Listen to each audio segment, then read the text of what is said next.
Bonsoir les amis, bonsoir la famille Yann Moxon. Ça fait longtemps, je n'ai pas eu le temps de faire de nouvelles vidéos. Mais bon, je profite un peu pour le petit temps que j'ai là, parce que là, je suis en train d'attendre quelqu'un. Donc, je profite un peu rapidement pour faire une vidéo rapide.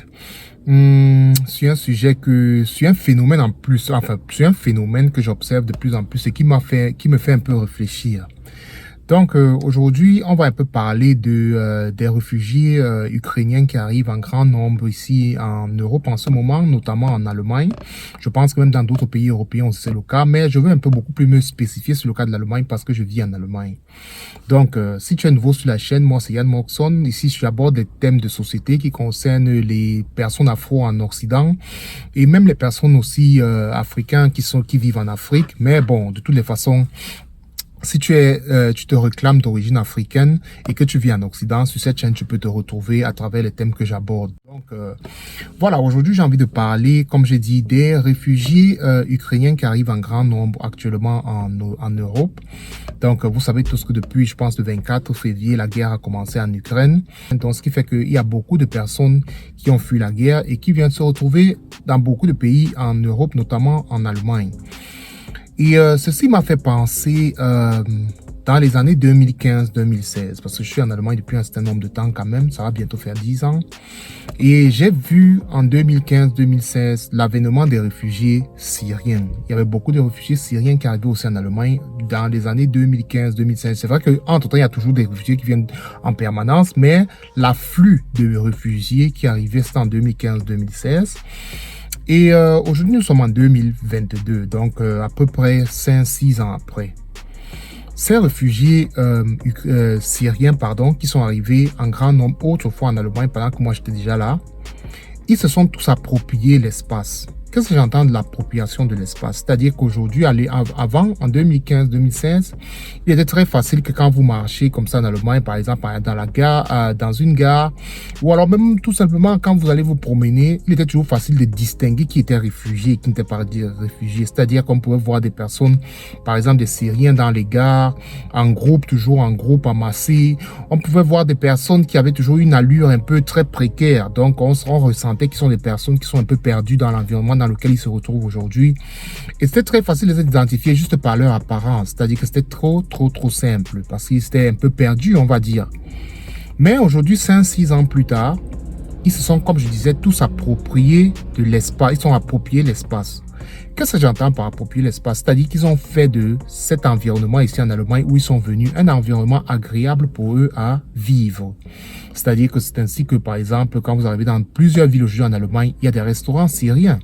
Il y a des restaurants syriens avec des parkings où des Allemands, ils vont pour manger, pour prendre du bon temps, simplement. C'est-à-dire que ils ont créé un environnement où ce n'est même plus seulement à eux, les Syriens, où ils se sentent à l'aise, mais ils sont venus en Allemagne, et ils ont créé un environnement qui permet aussi aux Allemands de se sentir encore plus bien chez eux en Allemagne. Et ce que j'essaie de dire ça avec cette vidéo, c'est de dire que aujourd'hui, en 2022, nous avons les Ukrainiens qui sont en train d'arriver en Allemagne. Je prends le pari avec vous ici. Je pense que même dans 5 ans, je serai toujours dans YouTube. Ma page, je ne veux pas l'arrêter d'ici peu. Je prends le pari aujourd'hui avec vous dans cette vidéo que d'ici 2, 3, 4 ans, on aura une communauté ukrainienne forte ici en Allemagne. C'est-à-dire qu'ils vont s'approprier, comme je disais encore, de l'espace. On aura une communauté très forte ukrainienne. On aura des restaurants ukrainiens. On aura des quartiers ukrainiens. On aura une communauté ukrainienne très forte. Un peu comme avec les Turcs, un peu comme avec les Syriens, comme je disais aujourd'hui. En Allemagne, quand vous vivez en Allemagne, il y a des quartiers, vous êtes dans des villes. Moi, dans la ville où je vis, on a moins de 200 000 habitants. On est dans les plus de 160 000 habitants. On a 2 quartiers turcs, dont 2 quartiers arabes. Ils ne font pas que seulement de vivre dans ces quartiers-là, mais ils sont même propriétaires des maisons. Ils sont propriétaires des maisons. C'est-à-dire que aujourd'hui, et les Syriens, c'est pareil. Aujourd'hui, ce n'est plus évident de marcher en Allemagne et de remarquer à la gare un groupe de Syriens perdus. Parce que la plupart aujourd'hui ont trouvé des boulots, la plupart sont installés, ils ont fait venir leur famille. Bref, aujourd'hui, ils n'ont plus cette allure précaire qu'ils avaient autrefois. On a des vagues de réfugiés ou bien d'étrangers aussi africains qui arrivent ici en Allemagne. Mais c'est pas la même chose. c'est pas la même chose. C'est-à-dire que dans la communauté africaine, généralement, ou bien notamment même camerounaise, parce que quand je parle généralement africaine, parfois, bon, l'Afrique, c'est tellement grand, je ne maîtrise pas toutes les communautés africaines, mais pour la communauté camerounaise que je maîtrise parfaitement parce que j'en fais partie, il est toujours pas évident en Allemagne de voir une communauté camerounaise regroupée, une communauté camerounaise dynamique. C'est-à-dire que, certes, il y a des Camerounais individuellement qui arrivent à réussir, qui font des études, qui arrivent à devenir ingénieurs, qui deviennent managers, tout ce que vous voulez, qui vont bien se loger avec une famille. Mais nous sommes ici depuis bien avant les Syriens. Nous sommes ici depuis bien avant les Syriens. C'est-à-dire qu'on arrive de génération en génération. Je ne compte même pas le nombre de Camerounais qui viennent ici par an pour faire des études. Mais jusqu'aujourd'hui, vous n'avez aucune ville en Allemagne où vous allez ressentir un quartier camerounais. C'est-à-dire vous allez ressentir même un environnement où, peut-être dans un coin de la ville, il y a une partie où les Camerounais, peut-être 10 Camerounais ont acheté des maisons. C'est-à-dire qu'il n'y a toujours pas cette communauté forte camerounaise. Alors, c'est pourquoi j'interpelle les gens à prendre conscience. Parce qu'aujourd'hui, voilà, même les Ukrainiens qui arrivent encore, d'ici 5-6 ans, même les Ukrainiens vont encore nous dépasser. C'est-à-dire, quand on voit des Noirs, on voit des Camerounais, il y a toujours ce côté un peu précaire. C'est-à-dire, on représente toujours quelque chose, une communauté un peu fragile. Je sais, les gens vont me parler du racisme et tout. Mais ce que j'essaie de dire ici, c'est que je ne demande pas aux gens de s'intégrer, bien que l'intégration, c'est quelque chose de bien. Il faut s'intégrer pour se sentir à l'aise dans l'environnement dans lequel on vit. Mais je m'en vais au-delà de l'intégration. C'est pourquoi je parle de l'appropriation de l'espace. Il faut s'approprier l'espace. S'approprier l'espace, que j'entends par là, c'est de dire tout simplement que de vivre en Allemagne, comme si vous allez vivre pendant 10, 25, 20, 30 ans. Et c'est le cas. Moi, quand je discute souvent avec des amis camerounais, je leur dis toujours, dans 30, 40 ans, on va se retrouver dans les afro-shops en train de discuter du plantain, en train de discuter des mets, des plats camerounais.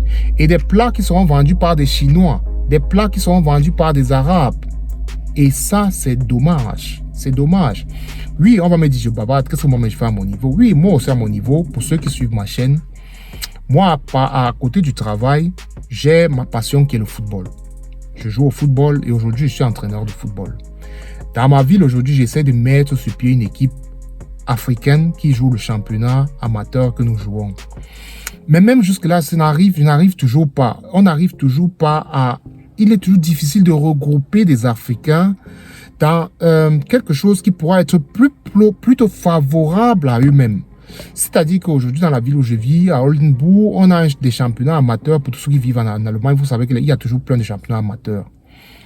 Moi, je me propose à faire une équipe africaine afin que on ait une équipe africaine qui va être représentée dans ce championnat-là. C'est encore ça l'appropriation de l'espace. Mais même jusque-là, je n'y arrive pas parce que il y a toujours ce manque de motivation. C'est-à-dire qu'il est difficile de regrouper les Africains dans quelque chose qui est plutôt favorable à eux.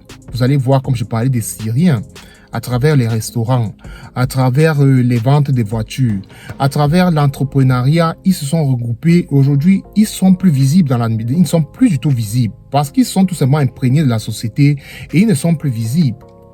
Par contre, nous les Noirs, des générations en génération, on ne fait que venir ici. Mais on a les mêmes problèmes. On a les mêmes problèmes à chaque fois. Quand je parle de l'appropriation de l'espace, c'est-à-dire que aujourd'hui on parle beaucoup d'entrepreneuriat dans la communauté africaine.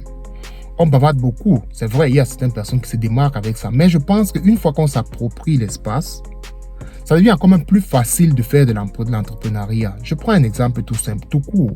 Je pense dans toutes les villes en Allemagne, vous allez avoir un médecin arabe, un médecin turc. Vous allez avoir tout ce qui concerne les pompes et funèbres. Vous allez avoir des domaines où c'est un Turc qui fait le business, ou alors c'est un Albanais, ou alors c'est... Bref, toujours des étrangers qui ont pris ce domaine-là, ils en ont fait le leur. Quand vous allez voir un médecin arabe, turc, tous les Turcs vont chez lui, c'est normal. Vous allez voir les pompes funèbres, vous allez voir les restaurants, vous allez voir les ventes de voitures. C'est comme ça donc quand on s'approprie cet environnement, ça devient aussi facile à l'entrepreneuriat. Comme je disais, je fais juste une courte vidéo pour interpeller encore nous autres les Africains à se dire que notamment ici en Allemagne et même partout en France, je pense que ce n'est pas différent partout. On voit aujourd'hui les Ukrainiens qui sont en train d'arriver en masse aujourd'hui en Europe. Même si on dit qu'ils vont rentrer. Quand on voit l'état dans lequel l'Ukraine est dégradée aujourd'hui, beaucoup ne rentreront pas. Ils resteront la plupart ici. Aujourd'hui, ils sont visibles. On les voit tous, ils vont dans les services pour demander, je sais pas moi, prendre un peu de l'aide, etc. Mais dans 3, 4 ans, ils ne seront plus visibles. Vous allez voir des communautés ukrainiennes très fortes. Vous allez voir des quartiers ukrainiens. Vous allez voir des restaurants ukrainiens. Vous allez voir des médecins ukrainiens. Vous allez voir des avocats ukrainiens. Vous allez voir des enseignants dans les écoles qui seront ukrainiens. Nous, on vit en Allemagne. Les Camerounais ont fait les études. Chaque année, il y a peut-être 500 Camerounais qui arrivent, ils font des études. Mais on n'a pas encore, ne serait-ce que même je ne dis même pas un quartier. Je dis même seulement un coin dans une ville où on sent que là-bas, les Camerounais en ont fait le leur. Ils sont propriétaires des immeubles. Ou alors on ne sait même pas, je ne sais pas. Il est temps aujourd'hui qu'on s'approprie l'espace. Parce qu'une chose est sûre, c'est qu'on va tous rester ici, minimum au moins 10, 15, 20 ans. Beaucoup d'entre nous vont même mourir ici. Parce qu'il suffit de voir tous les courbettes qu'on fait pour avoir les papiers. C'est pourquoi? C'est parce qu'on va rester ici, même s'il y a d'autres qui vont rentrer, mais on va vivre ici longtemps. Alors, il est temps de s'approprier l'espace. Ne laissons pas, les Syriens sont venus nous trouver ici, ils nous ont dépassés aujourd'hui.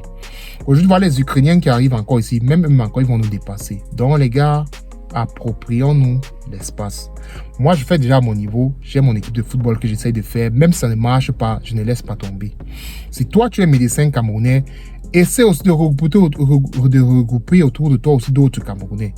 Essayons de nous approprier cet espace-là. C'est la meilleure façon qu'on pourra se faire respecter ici. C'est la meilleure façon qu'on pourra aussi, n'est-ce pas, avoir à créer un environnement qui sera propice à nous et surtout à nos enfants. Donc les gars, appropriez-vous l'espace. Que vous soyez en Allemagne, en France et n'importe où, aux États-Unis, au Canada, voilà ce qu'il y a lieu de faire. Il sera dommage que dans 4, 3, 5 ans, les Ukrainiens qui arrivent ici viennent encore nous dépasser, alors que nous sommes remplis dans les universités. Donc, c'était un peu ce que moi je voulais dire à travers cette vidéo. Du courage à tous les Ukrainiens qui arrivent. Vivement que la guerre s'arrête et que le monde retrouve un peu la paix.